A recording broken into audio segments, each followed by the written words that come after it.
in Surrey, Merry Christmas. It's Oscar here. We're doing a Cookalong, a Christmas special. It's been a little while since I've done a Cookalong, so I'm really pumped and excited to do it. We're doing a Christmas cake. The cake itself isn't that Christmassy, it's actually a gluten-free chocolate cake. But the decorations, hopefully, are going to look a bit like a Christmas wreath. I'm going to put a picture of the finished product here. I've got no idea how it's going to turn out at the time of speaking. Hopefully it will be good, but who knows. Could be interesting, could be absolutely rubbish. We'll just have to wait and see, really. Although you already know the answer, so hey. But in fact, let's start by preheating our oven. So we're going to preheat the oven to about 180 degrees. Just make sure yeah, about 180 degrees. Good thing is that you can test this cake, but be around 180, because if you go too high, it's going to cook on the outside and you're going to get a soggy middle. It's not as exciting as a soggy bottom, but you know. Right, let's go through the ingredients before we go too far. I'll tell you how much of everything you need so you can be nice and prepared. So, as I said, this is gluten-free, and there's a few ingredients in here which you possibly could replace if you weren't making a gluten-free cake. But trust me, when I've made this cake before, it's been so good, you can't tell it's gluten-free because it's just really chocolatey. So if I was you, give it a shot as the ingredients that I'm saying. If not, you can replace it for flour. So we've got free from self-raising white flour, gluten-free, of course. I was supposed to go the one without xanthan gum, but it's got some in it, but not as much as I need anyway, so we'll adjust accordingly. And you're going to want 2 cups and about an additional 3 tablespoons of this, so it's about 265 grams. Whoa. And speaking of the devil, we've got some xanthan gum. So if you haven't done gluten-free cooking before, essentially what this does is it's a agent which makes everything a little bit stronger. So gluten-free cooking has a bad reputation of being quite crumbly and dry. This stops it, essentially. It makes it more stick together. It can also give you a nice fudgier cake. Cocoa powder. You want about 50 grams of this, but we'll see how we go. And then you want some bicarbonate of soda. You also want baking soda. Granulated sugar, about 1.5 cups or 300 grams. So I don't think it's 1.5 cups. We'll see. We'll measure out as we go. You want 2 room temperature eggs. You also want 250 ml of milk, which I'm not going to show you because I'll just spill it everywhere. You want 1/2 cup of vegetable oil. Although I've actually used almond oil for this because I think it will give it a nuttier taste and a bit more Christmassy. To be honest with you, I'm sure it doesn't matter too much, but what's important is you find an oil that cooks to a similar temperature, because some oils get really hot and you end up with a curdled cake, and you don't want that. We also want some boiling water. We want about 250 ml of that, but we'll deal with that when we get to it. And in fact, we're going to put some dark chocolate in the cake too. So, well, let's get cooking, shall we? So, oven is heating up already, which is nice to know. I'm going to slide you away. Hello. And the first thing we are going to do is sift our dry ingredients together. So, get your bowl out. This is rubbish. You can't see me properly, can you? I'll go on my knees. There we go. It's like cooking with Molly. Right, I need a sieve first. Oh, Molly's going to kill me for this. It's not funny at all. And we're going to start with our flour. So that's 265 grams of flour. Scales over. Now I should say that as I cook, I am going to skip through some of these bits if you're watching, because otherwise we'll be here for about 2 hours cooking along. So be ready for like when it mixes things and stuff like that. You may just want to skip forwards or pause it if you're cooking along. That's good. My scales have just gone to default to 3. Let's try again. Right, 265 grams.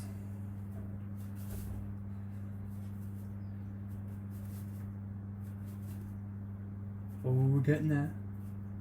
I'm using digital scales because, to be honest with you, baking is really important. Unlike some cooking that you get, oh dear, that you get the right measurements of things. Because actually it's more of a science. If you get the wrong amount, you might end up with a dodgy cake. So we're looking for 65. There we go. We're within 1 gram, so I will stick to that.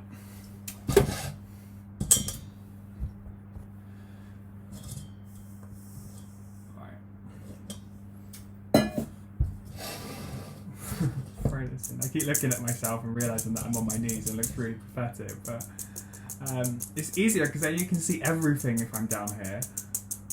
Alright. I'm making such a mess. You can't see it because you can't see the worktop. This flour is going everywhere. It's good thing I went 1 gram over. Right, once you've spanked your flour through the sieve, we're also going to add half a teaspoon of xanthan gum. We're going to add our cocoa powder, baking soda and bicarb as well at the moment. There we go. So we want 50 grams of our cocoa powder.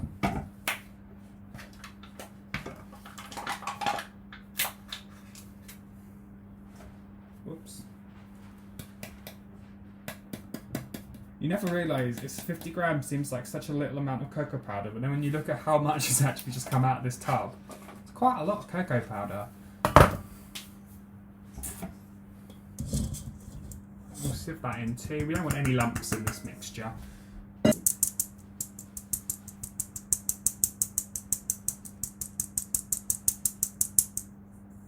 We're going to need more gas. We're going to need to sieve some more things. We've got some bicarbonate soda and some baking powder to go in. So 1.5 teaspoons of each. If I can open it, that is. Oh, blimey. God. There we go. Oh, I shouldn't struggle with it that much. Right. There's a teaspoon. It's a half.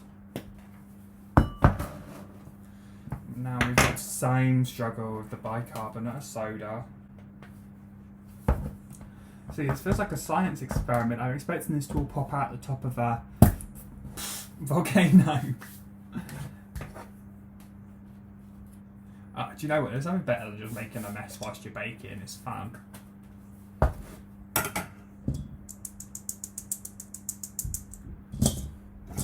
Besides, I'm the one that will tidy it up, so I don't mind.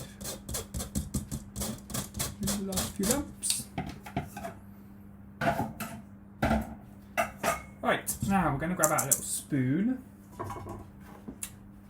We're just going to mix our mixture together so that it's nice and evenly distributed. Distributed. Can't talk today. I've not even been on the Prosecco yet. And it doesn't have to be perfect. You just don't want any massive bits of like flour or anything like that at this point. Lovely stuff. We're going to add our sugar now. And we'll throw that in there too. And we'll also put a sprinkle of salt. Don't know if I remember to read out in the instructions, but okay, not too much salt. We don't want it to taste savoury. We're just going to work that into as well. I can see Lola in the background. She can smell food. Can't eat this though. Alright.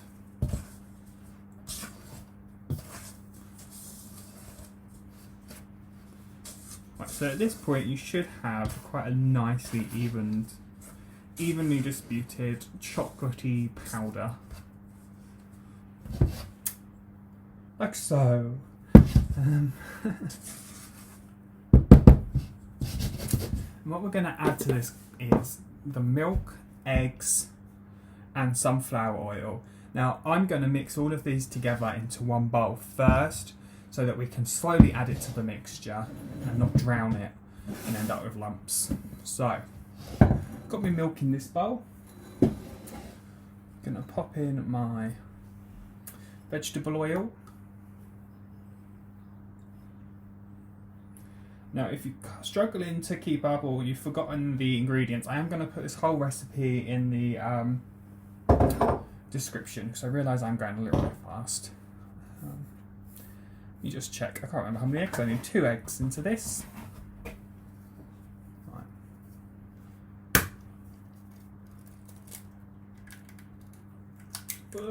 Oh, I get so nervous adding eggs to things. I'm always worried. I need to get up. Oh my goodness, I'm tall again. Don't worry, I'll be coming back down to the camera height. So let me finish these eggs, because otherwise I'm going to make a mess. Right, this doesn't have to be perfect. You're never going to be able to mix oil into milk. But what we're trying to do is just whisk the eggs up a little bit.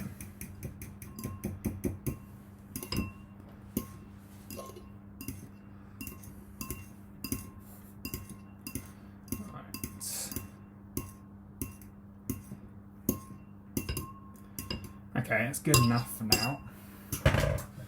We're going to start by just popping a little bit into here and mixing it by hand.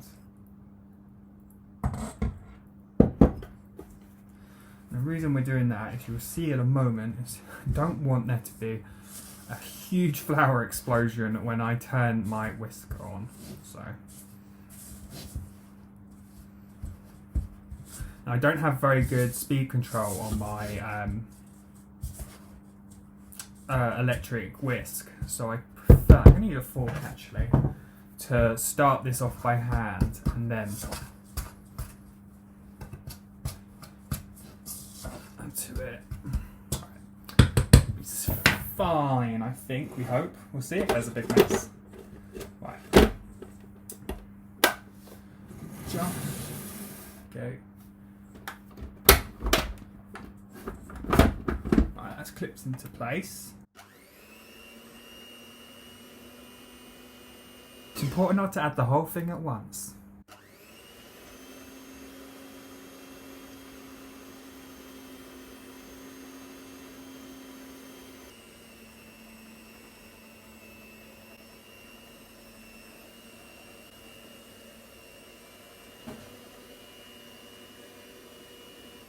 Right, now what I'm going to quickly do, now I've started combining it, is just get back in there and just, let's go for a different spoon, this, and just mix everything in, because most mixers, when you're working with this sort of ingredients, miss the bottom, so just want to make sure that everything is incorporated. So scrape the bottom out. It's still a very thick mixture at this point, but we're not added all of our wet ingredients yet. So, right, now put this back on, and what we're also going to do, whack the kettle on, so that we've got our boiling water.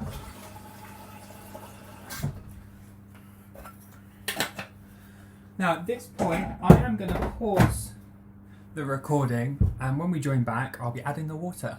But first. Now I've decided the kettle still isn't done, but I don't want to overwork the flour, so we're gonna just prepare chocolate that's going to go in the cake. So I've got a whole bar here, a bit messy, I'm just going to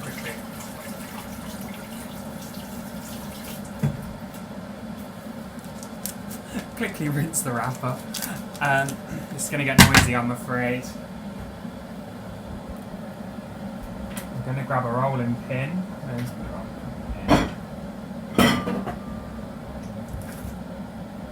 Just going to smash it.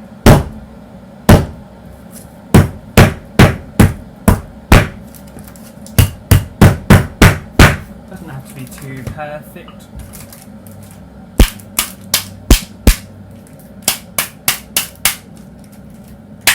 I get a huge satisfaction out of doing this, you know. Oh, you're going into a second lockdown! You can only see 6 people outside! Yeah, you know. Channel any anger. That's nice and clean now. Clean, smashed. And my kettle has just finished. Look at that lovely stuff. We're going to add a cup of our hot water into our cake. So get this mixing.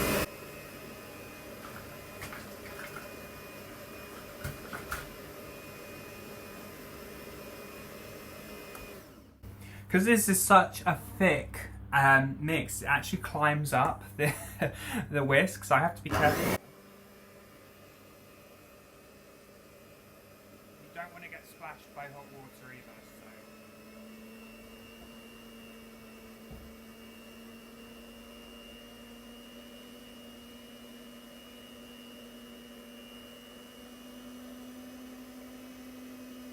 I'm adding this relatively slowly again.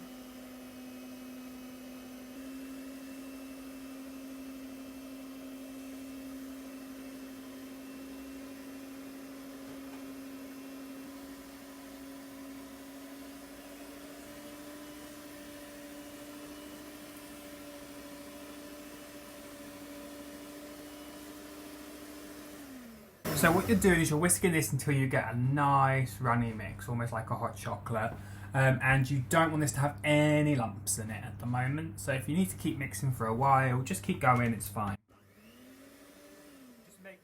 Just make sure that you're also getting the bottom of the cake as well, because as this is quite runny, you might miss the bottom.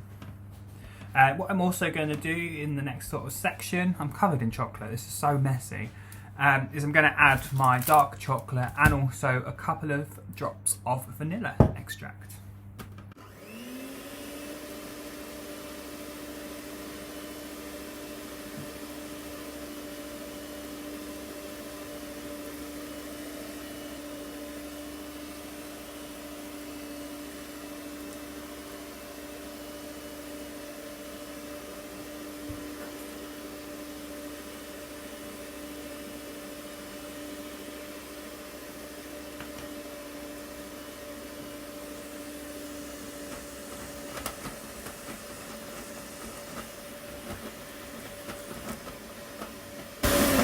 Right, I'm not going to force this to cook. Oh god, I've even got it down the side of the pan.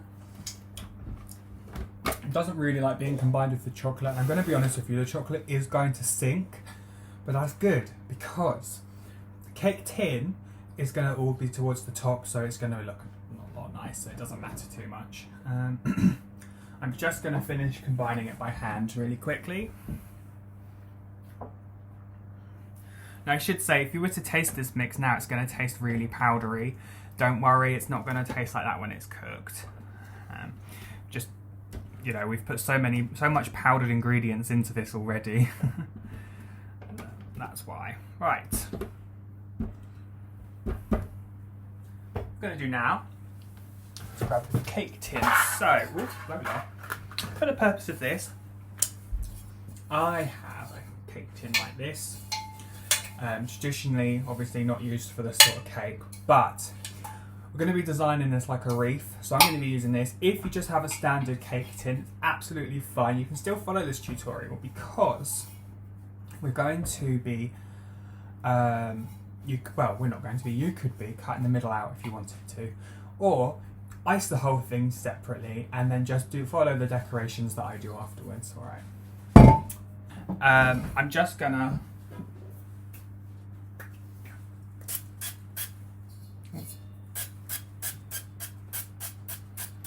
grease the living heck out of it. Okay, what we're going to do now is pour a whole mixture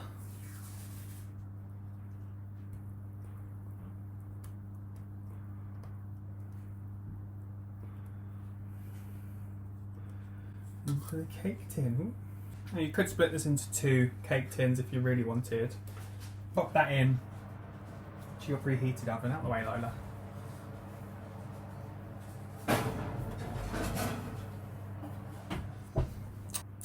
So that's going to go into the oven now for about 40 minutes. But what's probably worth noting is that every oven is going to cook at different timing. So what I've got here is a cocktail stick, well, a kebab stick. And after about 40 minutes, I'm just going to stick it into the cake, and if it comes out clean, then I know it's cooked. If it comes out and it's quite doughy or fudgy still, it is not ready. So that's how we're gonna note that, okay? So just keep an eye on it. Check after 40 minutes. Don't rush it. If it's not ready, don't turn the temperature up. Leave it at the current temperature it is. And don't check it too often, otherwise you get a flat cake. Real. So I will join you back when it is all cooled and we are ready to decorate. See you shortly.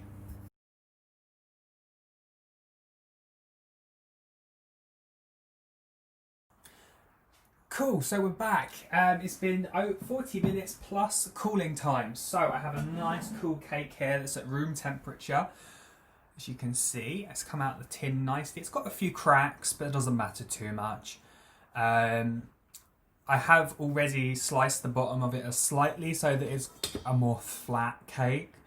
But don't do that until it's cooled a bit, because actually it does flatten quite a lot if you use an airing dryer, an airing rack like this, because obviously you're putting all the weight on the bottom of the cake, which goes in the oven. So what we now have to do is a 2-stage of icing. So we're doing a crumb coat and then we're going to do the main icing. So the crumb coat is there because it secures all of the crumbs on the cake and it stops it being too messy, which just means that when you ice it and you put all the effort into the icing, you don't have to worry about there being little crumbs all over the cake, which is nice, really nice and simple. So we're going to start by making just a standard vanilla icing to go over the top of it. Now, it's to me, I tend to spend a little bit more effort on the icing because spending a little bit of extra time here, you get more icing. It's a nice fluffier icing as well. So what you're going to need is 150 grams of room temperature butter. And you're going to want about 340 grams of icing sugar and a couple of teaspoons of either milk or a juice. If you wanted to put some eggnog in it, you could do that. Anything like that, you just want about 3 to 4 tablespoons of that. So let's grab our bowl so we can do some measuring. And we're going to weigh out about 150 grams of butter. So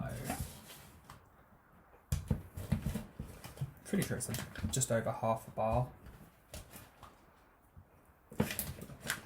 Better to get it right. Oh, too much. There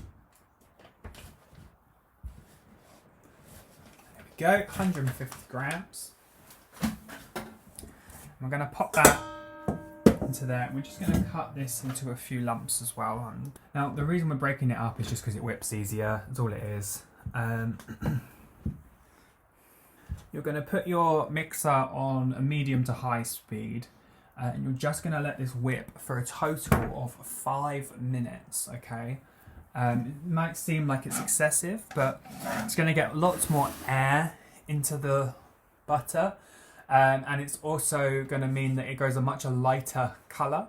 And that will help you to get a whiter icing so that you don't have sort of a yellow tone to it. So we're going to whack this on for 5 minutes.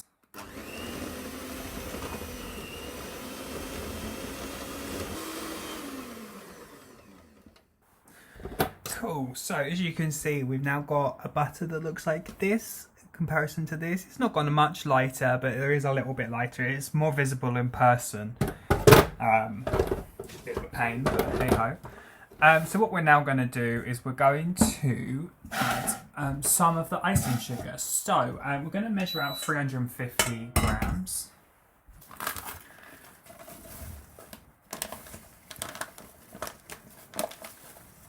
And we're going to add a little bit, well, about half of it actually.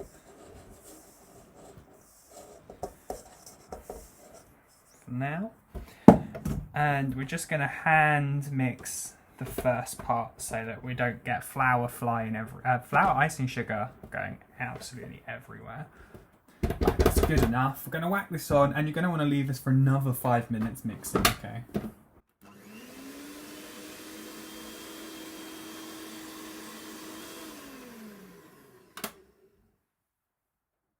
Fab. So this hasn't completely all incorporated, but that's okay. So we've got a mixture that looks like this. add our last part of the icing sugar. So, dump the last of your icing sugar in there.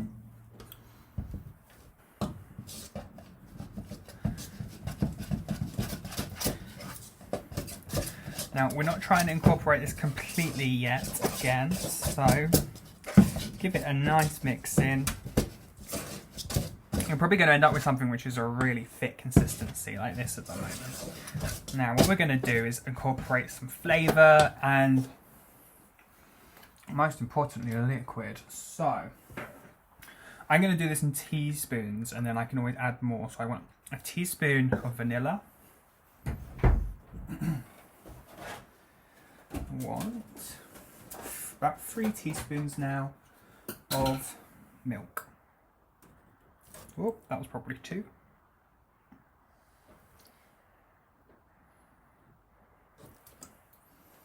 Shut the fridge. And we're just going to mix that all up again.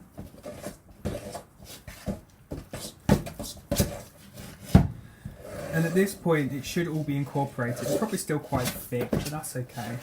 But what you can do now is get this back on the machine.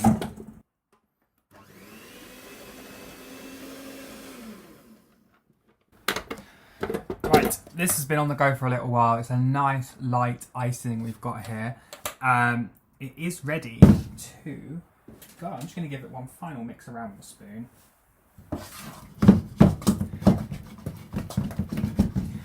Just so you can all see. It's nice and thick, it stays on a spoon. Really stays on a spoon. Which is perfect for the top of this cake.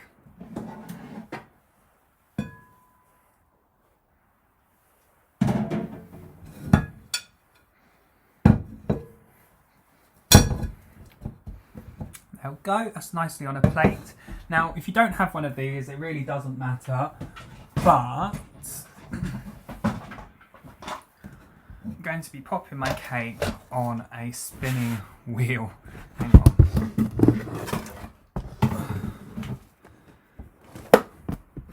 Like so.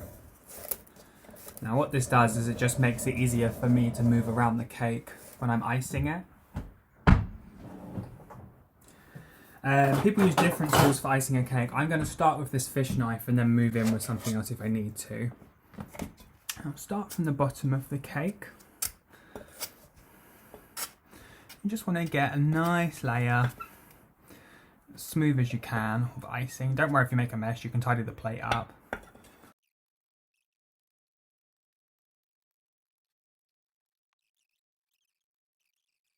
Okay, so now this can sit either on the worktop or I would put it in the fridge. I've just noticed I've missed a few bits on the bottom around here. There we go. Oh. So as you can see here, we've got a nice fully iced cake.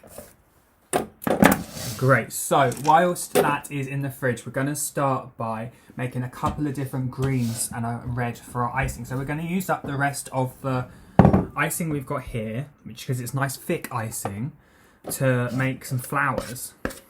So scoop this one into a separate bowl.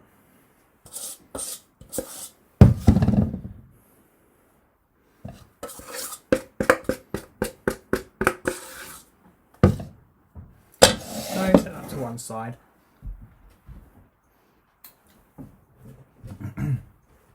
Now actually, depending on how much you've got left, I've got quite a lot left over, as I went quite thin.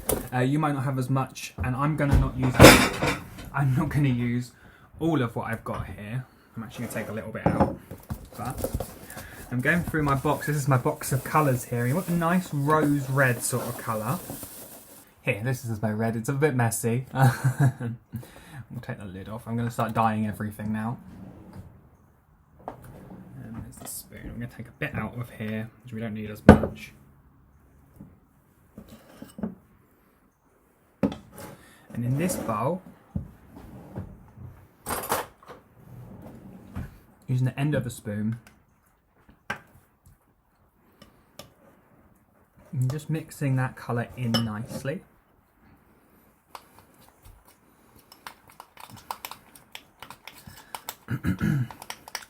What's important with colouring is that you can't take it out, but you can add more. So if it's a nice pink like this, but you want a nice red, that's absolutely fine to add more. Just don't add anything too much. You'll end up with like a black. It looks lovely, there we go. Okay, so now what we're going to do is we're going to make the green for our icing. So, our green icing. So, I'm going to do exactly the same again as what we've already done. So you can rewind this video if you want. I won't do these full instructions again. Roughly 150 grams of soft butter, 340 grams of icing sugar, and a couple of teaspoons of liquid. If you want to change that ingredients and have a bit more icing, if you're not overly confident with your icing skills, I'd recommend it. Give it a go. Okay, so that is our new icing done there. And we've got this icing from earlier. I'm going to mix this in just so that you don't get like a lump of stuff that isn't maybe the right flavour. And we're going to split it in half and put half into another bowl. And we're going to start making some green. Now we want two different greens. They can be relatively similar colours, but as long as there's a slight difference, we want some variation because every plant, you know, different greens. So what I have here is a green food colouring and a black food colouring. And this is a leafy green. You want a fair amount of this because we're going to make it quite a dark sort of green, but obviously don't go crazy. You can add more.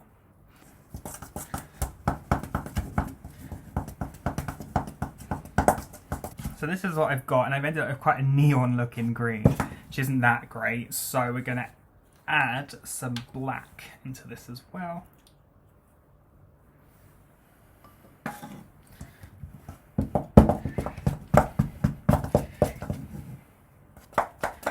There we go. So that's our first green.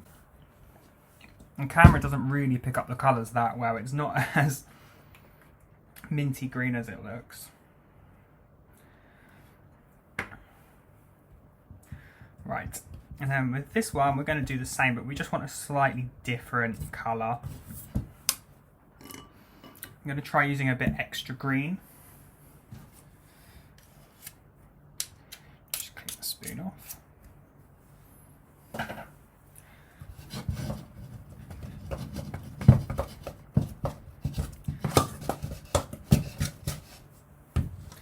There we go, there's our next green. So we're making an icing bag here, so what you need to do for this, put the tip through at the moment, we'll slice it off in a minute, and then we're going to put our icings into here. So both of the greens, or if you wanted to spend some more time, you could ice both the colours separately, but I'm not going to bother with that. Get it nice and open.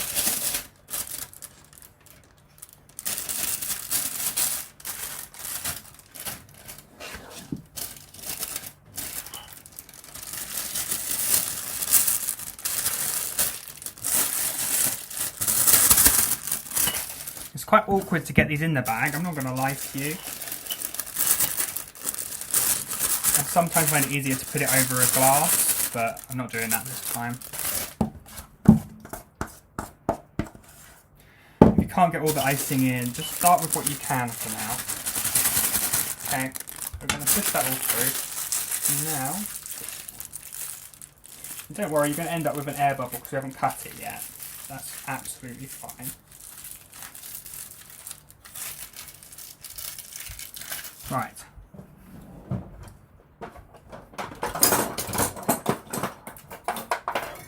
I can now slice the tip off. Now my scissors have gone missing, so I'm just gonna cut it with a knife.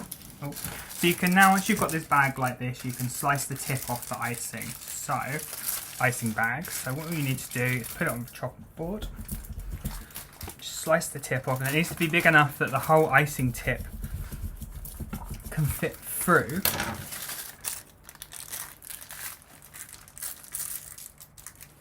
can be a bit of a faff. And then you're going to work all of the air through this as well. Okay, so you've got a nice bag that looks like this. I'm just going to pull this bit off, it didn't cut all the way. Now we can get the cake back.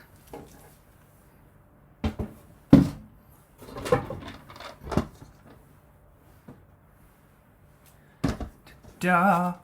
We're going to start by just having a quick go at this. So just see how you do.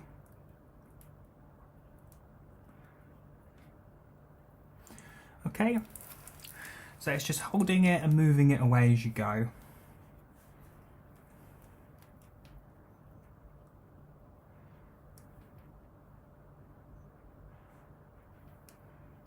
Do them in varying sizes as well. And what you also want to just be mindful of is leaving some space for there to be some flowers as well.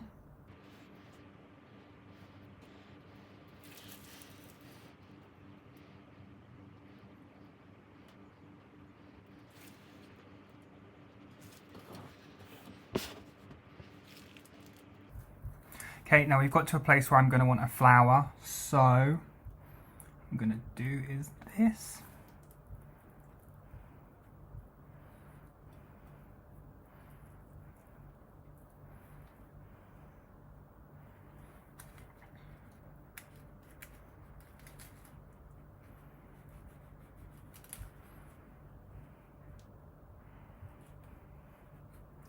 So we're icing around it, and then we'll put the flower on top, and then we'll go back in if we have enough icing just to tidy up around it.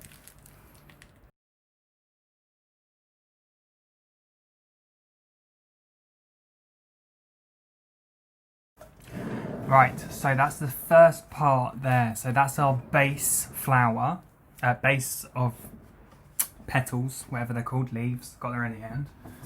So what we're going to do now is we're going to get our next icing bag, and I'm using a different tip. I'm going to be using quite a spiky one. You could use whatever you wanted. It's just going to be to make the flowers. If you wanted to spend a while making these flowers, you can. I'm just going to go for this sort of spiky style. Inflating the bag with my lungs should be fine as long as you don't have COVID.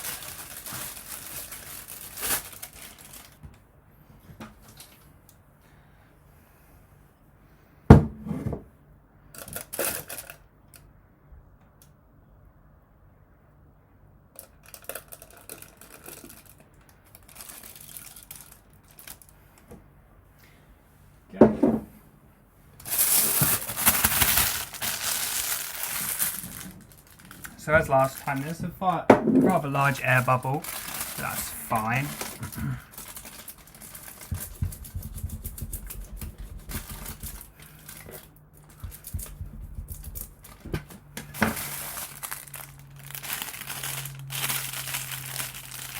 Put the pipe in the bag like this.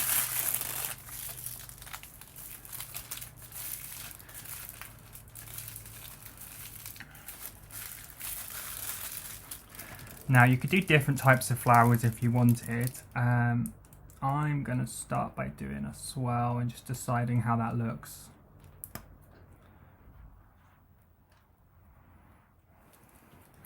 I'm pretty happy with that one. We'll do a small one here as well.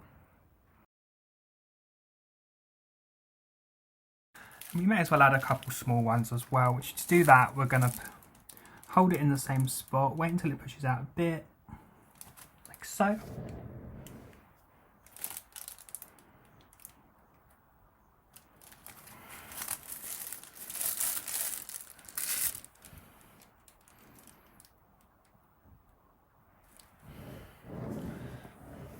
and just space these sort of erratically. See if you've got any bits that you've missed when you've been making this with the flowers, and you can go around and pop these in there. Okay, nice. And we're going to add the last bit of our leaves. So yeah, more green. So we're going to open this up over the cup.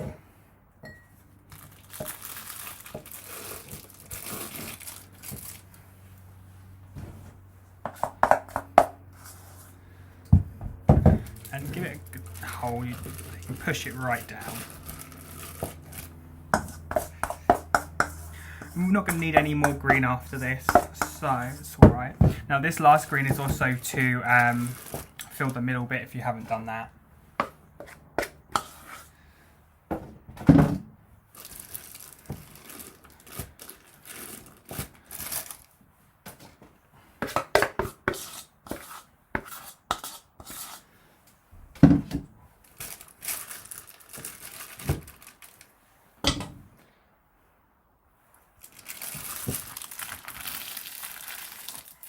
So we're going to start by just filling in the middle so that we know exactly how much we've got left.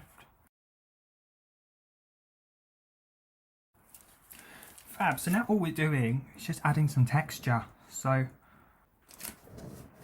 just a few leaves going in opposite directions, bits and pieces like that.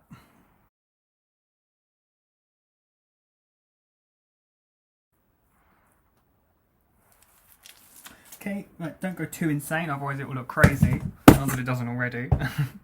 Now I've got some M&Ms here, and we're just going to go around. I've got the red and green ones, and these can be our berries. And here you have it. We have a lovely Christmas cake wreath thing.